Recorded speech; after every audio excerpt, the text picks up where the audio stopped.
That was a productive weekend, but I can't shake the feeling that I'm forgetting something. Oh crap, the season finale.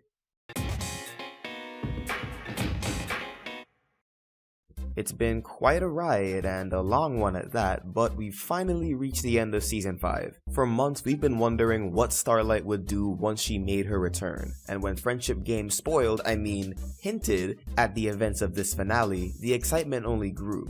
Now, well, not really now, more like a week ago, the conclusion of Season 5 has come and gone. So let's get into this finale. What's good? I really enjoyed how hell-bent Starlight was on getting her revenge. From the moment I saw her in Twilight's castle, I knew she was ready to do some damage, and she did just that. Her dialogue with Twilight makes up most of my favorite moments from this episode. Just seeing how badly her last defeat affected her and how much she wants to get back at Twilight was great. I haven't seen a villain hold a grudge against Twilight this badly since Queen Chrysalis. Then of course, there's the alternate universes, the part of the finale that had fanfiction exploding. Unlike most people, while the Sombra timeline was pretty interesting in general, it didn't really do much for me. I never was a fan of generic post-apocalyptic stories, with one exception, so my general reaction to that timeline was, yeah, it's cool. That second universe though. This timeline in particular caught my attention. Best villain making an appearance even though it's an alternate timeline that won't matter in the long run?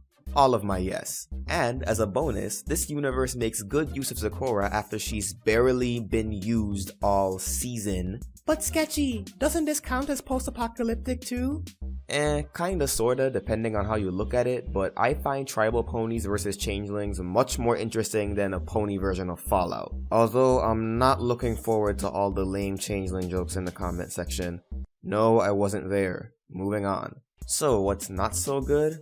While the alternate realities were really cool at first, the episode ended up reaching a point where the repeated use of alternate timelines began to overstay its welcome. The Sombra future was a good start, and the Chrysalis future was the peak of my interest, but then it starts to drop off towards the end of the Nightmare Moon future and it quickly turns to boredom after that. By then, the interactions between Twilight and Starlight in the past were more interesting than the futures their actions caused. I also got the sense that the finale was trying a little too hard when showing how much weight the main six's friendship has on Equestria's future. Yes, they play important roles in pivotal events throughout the series, but in some timelines, I can't help but feel that some of the consequences of their absence were somewhat exaggerated. Would things really get that bad without them? And what does that say about Celestia? Is she really so incapable of protecting Equestria that things would escalate to this degree? The people who hate her have enough ammunition against her as it is, and this doesn't really help. When we finally get to Starlight's backstory, I was relieved at the break in repetition, and to be honest, my only issue with this backstory is Starlight not even trying to contact Starburst. She could have easily said, I kept writing to him but he didn't write back, and it would have been fine. Other than that though, it was a decent origin for Starlight. There's one part that I'll reserve judgment on, and that is Starlight Glimmer's reformation. I'm honestly not bothered by the fact that she was reformed since I saw it coming from miles away. The part that does make me feel a little uneasy is how quickly it happens, but since we have yet to see how it affects the show in the long run, it's still up in the air for me.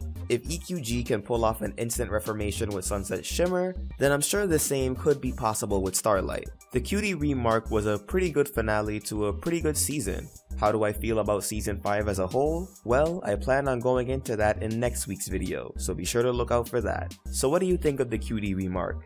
Let me know in the comments below or hit me up on social media. And consider supporting me on Patreon or commissioning me for art via PayPal. Until next time, keep it sketchy folks.